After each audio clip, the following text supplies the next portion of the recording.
Welcome to the Man Cave Podcast with Dan Casper. What's up, everybody? Welcome to this episode of the Man Cave Podcast, brought to you by Hy-Vee and Toys and Ford. And don't forget to check out the Residence Branding Company Swag Cave. That link is in the podcast description. On this episode of the podcast, we're talking a little Brewers quick with Mr. Brandon Berg coming up here. I want to lead off the podcast talking some Packers as we get set for the final preseason game Saturday against the Baltimore Ravens. So we got a little Brewer stuff, but we're going to lead off with a little football. Packers getting set to wrap up their preseason, wrap up their training camp with their final preseason game tomorrow against the Baltimore Ravens. It was the final open practice yesterday for training camp too. Against the Baltimore Ravens joint practice yesterday. From all accounts, it seems like the Packers were pretty solid, both offensively and defensively in the game. So, thumbs up there. Now, does that mean Jordan Love and some of the starters won't practice? In the words of Matt LaFleur, we'll see. Well, before practice, talking to the media, wouldn't answer it. Just kept saying, we'll see whether he plays, depending on. And he was asked, does it depend on how they do in joint practices? Said, we'll see. All right, we'll see, Coach. Do you think they should? I wouldn't mind it. Even if they had a good day yesterday, I wouldn't mind it. Go out there, maybe get a couple reps. Go get out a couple series. Just, kind of get into the flow. And I know they're going to warm up like a pregame routine and such, but, especially on the defensive side here, too, got a new voice. Quay Walker's got a new voice coming through the mic or coming through the helmet. Just making sure everything's ready to go. Because, the next time you're going to be preparing for a game and such, it's going to matter. It's going to matter. So, repetition's key. Keep that thing going. So, I wouldn't mind it for a couple series. Even if it's just plain generic stuff out there, too. Just to kind of get in that flow and kind of get in that groove there a little bit. Especially with nothing coming up for the next week. But I honestly have no clue. My gut doesn't even tell me where I'm leading in on this thing. And with it being the final preseason game, a lot of times we're talking about, certain players or position groups that we're watching for. What are the remaining battles and such? And in my opinion, I don't think a whole lot has changed since training camp opened, and we were at our first preseason game. We were talking about it with Cleveland just a couple weeks ago. I don't know if much has changed. If anything, I think you were looking at maybe the back end of the wide receivers, the depth, and saying, okay, maybe there's two spots open. Maybe there's only one spot open right now. I think Grant Boy has done enough to earn a job, and it seems like Green Bay really likes him. And he has shown his willingness and be an effective blocker, which we know is key, especially if you're a back-end wide receiver on this team. If you're a wide receiver that can block on the outside, Matt LaFleur is going to love you. And he's going to find a role for you. And I think the fact that he's been able to prove that, I think that secures him as that fifth option. So then maybe there's just one spot left for wide receivers. Is it going to be Bo, Malik, Dre? I think it's between Bo and Malik right now. So maybe whoever has one of those. I think Bo has the advantage, a slight one. But maybe this game can help determine that. What if Malik goes out there and just balls out? We've seen it happen before. We've seen it happen before with guys who are on a roster bubble that go out there and have a fantastic final preseason game and they make that ball team. Both sides of the ball, we've seen that before. So maybe that's the one thing that's kind of changed. You look at the offensive line, I still think it's the depth. We know our top 7. We know the top 7 offensive linemen. It's Rashid, it's Elton, it's Myers, it's Sean Ryan, it's Zach Thomas, Jordan Morgan, it's Jacob Munn. Outside of, knock on wood, any injuries to those are your top 7.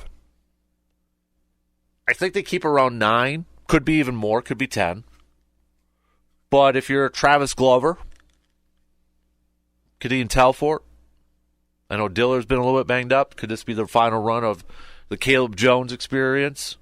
Massive offense tackle. They really liked Luke Tenuta Last year was banged up, but they kept him on injured reserve. If he goes out there, could he push it? So you're looking at those, and really the names we kind of mentioned there too. Some tackles, some backup tackles. Who's going to stand out in this final game? And for this position, does one game matter? Does it make the difference? If it's that tight and if it's that close, it could. It absolutely could. And then I think the biggest, another thing here too might be the backup quarterbacks. Sean Clifford and Michael Pratt.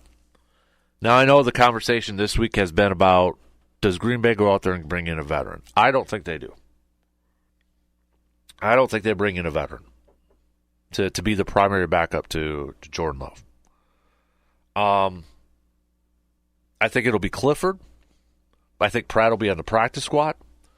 But if you keep two, that potentially opens up another spot on the roster. And does that come from that corner position? This is just me. I'm kind of hovering around. I think they keep those 5 corners. Jair, Stokes, Keyshawn, Carrington Valentine. I think those are your 4 locks. I think Kalen King makes the team. And then the question is if they keep 6. The question is if they keep 6. And if it's 6, I think it's Corey Ballentine.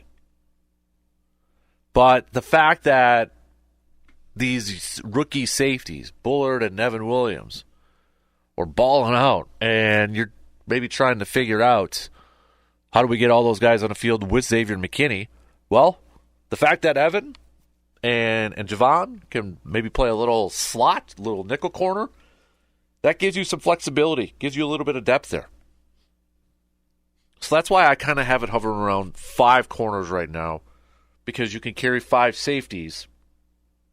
And a couple of those safeties, I mean, the way they're playing, you want them on the field, right?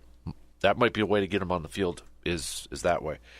Kicking-wise, unless one of these dudes, just bombs, if they get any opportunities to kick a lot of field goals in this upcoming game, if one of these guys or both these guys absolutely bomb and stink up Lambeau Field tomorrow, I think Anders is going to be your kicker.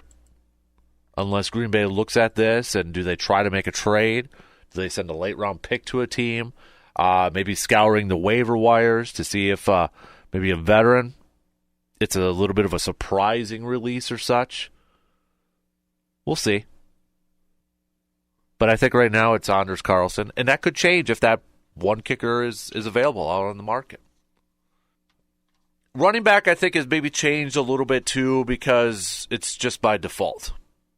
With the injuries to Lloyd and A.J. Dillon, Emmanuel Wilson has to make this team. And I know there was a topic of conversation after the first week, well, A.J. Dillon's gone. No, he's not gone. But then Lloyd gets hurt, and now A.J. Dillon's banged up. Emmanuel Wilson's making this team. It's almost to the point where, okay, if you don't play starters, do you play Emmanuel Wilson at all? Because maybe you don't want him to get banged up because Lloyd's banged up and we don't know how long A.J. Dillon's going to be out if they're trying to figure out his stinger situation. But really, outside of some of those, I think a lot of this is locked up. And it might be too easy, and maybe we're overthinking it or underthinking it at this point when it comes to projecting to 53. I think your tight ends are locked in. Musgrave, Kraft, Sims, Tyler Davis. I think your defensive line is locked in. Your 5D tackles and your 5D ends. Kenny, Devontae, Slayton, Carl Brooks, Colby Wooden, Sean Gary, Preston Smith, Lucas Van Ness. I think Brenton Cox Jr. makes it. And then you got Kiki, Kingsley Enagbare. I think those are locked in. Same with the linebackers here a little bit. I'd like to see Edrin Cooper get out there and get some work in. But even if he doesn't, he's not going to make this team. I mean, maybe the only way, maybe it changes here a little bit, is like a Christian Welch maybe gets in there for a little special teams action. Special teams play because of what he's able to do. Other than that, I think it's Quay, Wilson, McDuffie, Hopper, and Cooper. There's your 5. And remember here, too, the other part in this whole thing, and this has been like this for a couple years now, when it comes to these rosters, is you can activate on game days a practice squad player, right? You can bring up somebody. So that factors in, like, it's a little strategy involved in this when you're building your 53. You're probably looking at it as like, okay, who are some guys that maybe we really like? We think they could help out in certain areas. But we're pretty darn confident we can get them through waivers. It's a risk, but at the same time, it's like, okay, we like this guy. Maybe that's a guy like Christian Welch. Like, we like what he brings to special teams.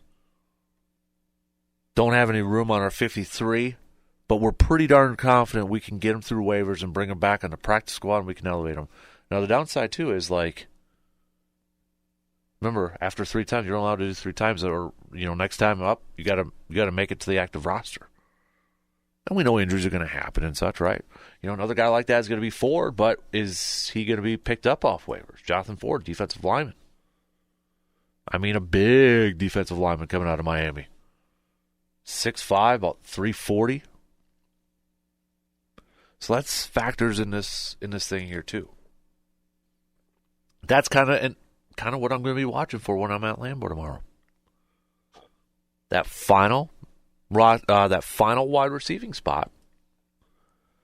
Those tackles. I think the big thing for me is going to, and here's the thing too, between this is the main difference between that final spot, maybe 2 spots at the wide receiver spot compared to those final couple spots in the offensive line. Wide receiver is a good problem to have because it's like, okay, this is going to be a tough call in terms of like who to bring. Offensive tackle, it's like, somebody show us something really good, consistently really good. Somebody just jump off the page, because they're at that point with their depth on the offensive line, like, oh, like, do we have to keep one of these guys? You know what I mean? Like, wide receiver's a little bit different, where it's tough because you like to keep all of them, whereas offensive linemen, you're like, ugh, I want to see something from some of these offensive linemen going out there, okay?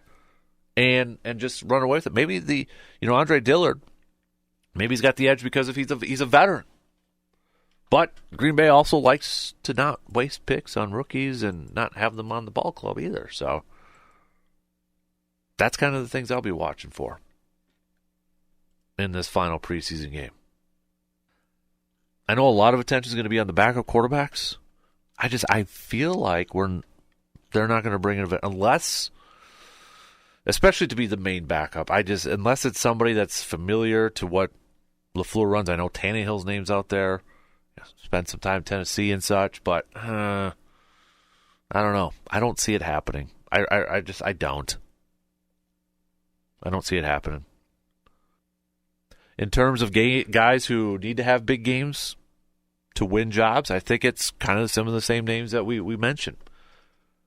I think it's Bo to secure that spot. I think Malik Heath has to do a couple things that really stand out and flash out to maybe get that 6th spot. We mentioned the tackles, the backup tackles. If Corey Ballantyne wants to go out there and grab himself a couple picks in this game and make a case, he could make things interesting in that spot too. And then, of course, the kickers. Anders and Joseph. This is your last chance, boys, to make that impression. I think Anders is your leader in your clubhouse right now. But if he struggles, but Greg Joseph goes out there and he's kicking it fairly well, boy, then what do? I think you look at the waiver wire, or maybe call a team and say, we'll give you a draft pick, a late pick for your kicker. What do you say? Let's take a quick break, and we're going to talk a little Brewers here with Brandon Berg coming up after these quick messages.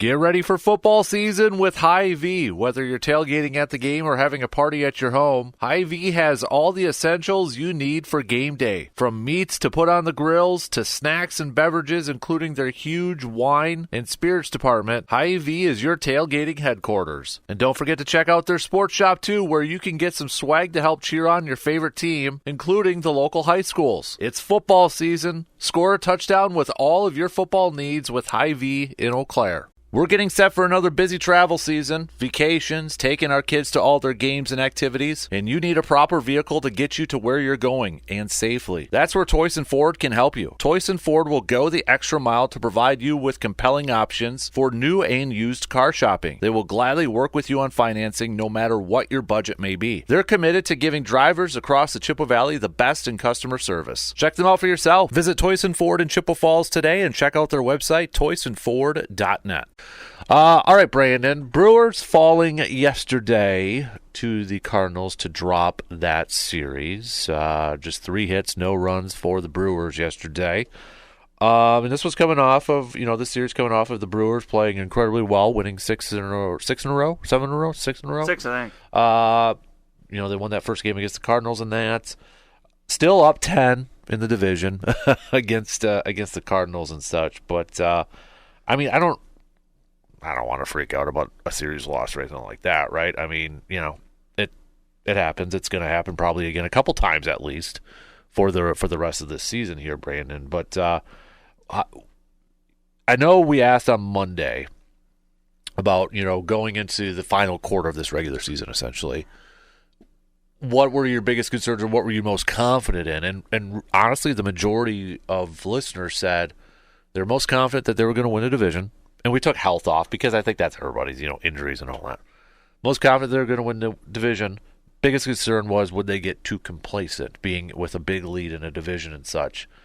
And I almost look at it too like, okay, even if, division's comfortable leading that, they're in the hunt for a top 2 spot in the National League right now. Even if they're up by that much, they still have a lot to play for. Mm-hmm. They've still got that, that carrot in front of them that they're chasing. It's not like they're up big and they can just kind of look around and be like, oh well, we can take it a little bit easier right now. You want to get that top 2 spot. I know that it's been kind of talked about in these first few years of this new format. Like, well, do you really want that time off? Right. I don't care. I want that time off. I mean, we saw what happened last year, and the Brewers didn't have any time off. They ran to a red hot Arizona team in the best of 3. Yeah. I mean, I would rather take my chances with a potentially hot team in the best of 5 than the best of 3. Yep.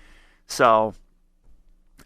Especially for how much the bullpen gets used and right, all that. Right. That's just a little bit less mileage on what you figured when that time comes. If that time comes, they would be a little bit more aggressive in how they maybe deployed bullpen arms and maybe a bit of a shorter leash if things aren't working with some of the starters. Right. So there's still a ton for them to play for as they're right there neck and neck with the Dodgers and the Phillies, and they still see the Phillies one more series as well. Mm-hmm. I think one thing, if we go back to last week. This time last week and look at where we're at now. I know they swept the Cleveland Guardians, which was really impressive. One of the best teams in all of Major League Baseball, and they dropped this. But one thing, the starting pitching looked really solid from last Friday. It was a good turn through the rotation. Mm-hmm. Like when you go back to that Friday start, Aaron Savale, who shut down his former team. I mean, all of those starts in those series were then Freddie Peralta and then Colin Ray, but then you jump it into Frankie Montas. Yep. It was a good time through the rotation. Mm-hmm. And Tobias, was he was there. I mean, and Freddie was solid. The pitch count for Tobias Myers got racked up, but yep. he limited the damage. And Freddie Peralta, again, it was kind of those games where he didn't quite have it to the level we know we can, but it was still five scoreless innings. Right. So, yeah, I mean, we've seen good things here recently out of the starters. Obviously you want that to continue. And kind of those 2 games there. I mean, it was just kind of it was a rough 24 hours when it was a night game the night before, and with the blown save. Yeah, you can talk about kind of should there have been a hook for Devin Williams, this and that, but just kind of a rough outing, and then to come back the next day and just the offense didn't have much. I mean, it was a 3-0 game. I mean, usually you allow 3 runs in the game, you're going to win. Right. The offense just they had no answer after being able to, and the thing about baseball is you come out tonight, the offense can score 10 runs. Who knows? Right. That's just baseball. Yep. So I'll ask you a question. A buddy of mine asked me yesterday. He thinks they should. I said no. Dodgers designated Hayward for assignment. It's funny you brought that up because when I'd seen that, because I think I saw it last night, but obviously I was busy. So this morning, like when I'm getting ready, I was looking up his numbers because I was curious. I looked up numbers last night too, so I'm curious to see where you're going with this. But we might have looked up different things, so that's good. I wouldn't be against it, but I'm not sure I would. Mm-hmm. And I'll tell you why. When I looked at his numbers, and they were fine, like they're okay.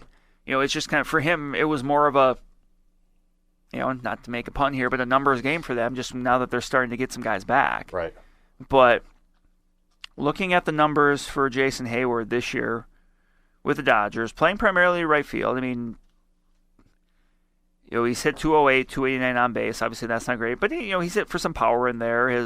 Some of his advanced numbers say he's a little bit closer to maybe a little bit below average offensively. Defensively, he's still good in right field, but that's where he's going to play. He's going to play right field. But that's the thing he can still do. He had a good year last year with the Dodgers, hitting 269, 340 on base. Mm-hmm. But some of the numbers I looked at, and in times like this, like with players that are kind of getting up there in years, there's certain things you look at to see, like, okay, is like the bat speed gone? Because that's always the big thing.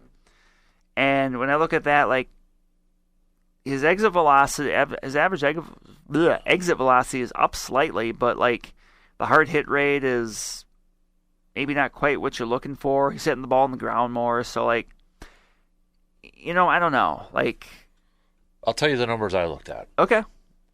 Postseason numbers, not good. 148 batting average. He's played a lot of postseason games. 43 postseason games. 207 on base, slugging 237 OPS of a 4.44. Wow. Yeah. That's actually very surprising. Not that I expected him to be like really great, but like that, you're right. Those aren't, for postseason numbers, and that's a decent sample size. Not like he played 2 games and went like 0 for in each. Right. So that's 43 games, and then that's a fourth of a year in the big leagues. Mm-hmm. And then his numbers at American Family Field the last 3 years, because they're like, okay, his average .083. Just the last 3 years. That's what I'm like. Nah, I don't know. So yeah, that's interesting. Like, again, like I would be against it, but I don't think it's the move people would think based on his name. Mm-hmm. Like, he would come in, he could be someone that plays. He could play against righties. He's not gonna probably play against lefties because he's a left-hand hitter. But like, you've also got like Mitchell and Frelick, and while those guys haven't necessarily been killing the ball, like, it's not like what's he bring to the table? What's he do that's better? Right. And those guys both grade out pretty well defensively. Like, they're at the very least at this stage of the game where Jason Hayward is, I would say they're even. Right. So, and now and maybe it would have been a little bit different if they didn't just get Blake Perkins back. If Blake Perkins was, when he got hurt, if he was done for the year and they wanted to find that fourth outfielder, maybe you could make more of a case for it, but I would lean towards no. And that's where, okay, you got DH, but the numbers, offensive numbers, don't show me like why he would be an improvement over like a Sanchez or even Hoskins Contreras DHing once in a while, or and even if like they want to just DH William Contreras a little bit more, I'm not opposed to that. Usually it seems like they're kind of he catches 2 games and he DHs 1. Right. Maybe you sprinkle him in a little bit more there. Right. And that allows you to get Gary Sanchez against lefties or Eric Haas against righties in the lineup a little bit more. Like, both those guys have been pretty productive for catchers. So, and right now, that's, if you're getting your best 9 bats on the field, those guys may factor into it because, Andrew Monasterio he's versatile, but he's not going to be out there for his bat. Right. And they sent down Tyler Black when Blake Perkins came out, so that's kind of we're back to that 4-man rotation after those 3, Churio, Frelick, and Mitchell really, they started pretty much every game just those 3 righties or lefties just because with Tyler Black being up. So now you can kind of maybe rotate that a little bit more. And I'm kind of curious once we get to September, which next weekend you can add September 1st. You can add 2 players. Yep. So if you had a hitter and a pitcher, who would it be? Like, they could just bring Tyler Black back up if they want to. Yeah. But that doesn't necessarily mean they have to. And they're going to have some decisions. We talked about a little bit last week with the relievers, with if they had Adam Mazeroski or a Craig Yoho. or they just bring back up like an Elvis McGarry. Who knows? I don't know. But both of those younger guys are definitely making their case here recently for that. But I am curious to see what they kind of do with that. Remember last year that's kind of what they did with Josh Donaldson. Yeah. Where he was someone that signed up the organization pretty late in August, and he was he was up for like the last 3 weeks or so. Yep. And he hit some home runs. Not too much else, but he hit some home runs. So right. What do they do with that? Is there another veteran that somehow in the next week kind of pops out there that maybe they think, oh, maybe we can catch lightning in a bottle with this guy? Who knows? Right. Yeah. Really quick, why is Garrett Mitchell batting in 3 or 4 spots? You texted me that. I did. And you sent me a Elmo emoji shrugging his shoulders. I don't know.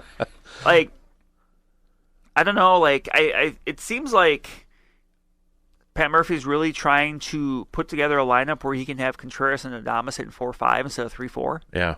And I can respect it, but I just don't know if they have that player there. If they still have Christian Yelich, it should be easy. Right. And even Bryce Strang is he's come back around. He really had that slump there for a while, but he's been better recently. So him batting atop the lineup against lefties, I don't mind, or against righties, I don't mind. But I just don't know if that person's on the team right now. Who's your third hitter? I don't know. For a while, Garrett Mitchell, he was hitting the ball pretty well, so I understood it. But that's not been the case, obviously, recently.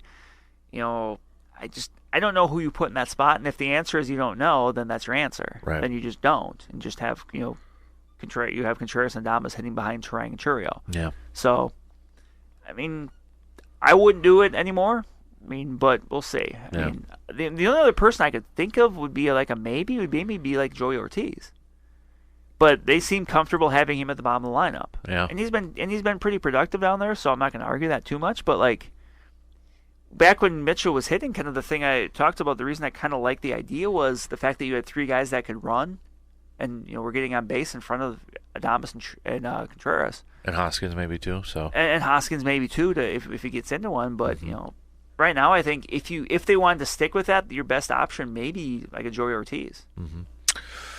All right, that is going to do it for us on this episode of the Man Cave Podcast. Again, brought to you by Hy-Vee and Toyson Ford and the Resonance Branding Company Swag Cave. You can get that link in the podcast description. Until next time, I'm Dan Casper, and I will talk to you on the next episode of the Man Cave Podcast.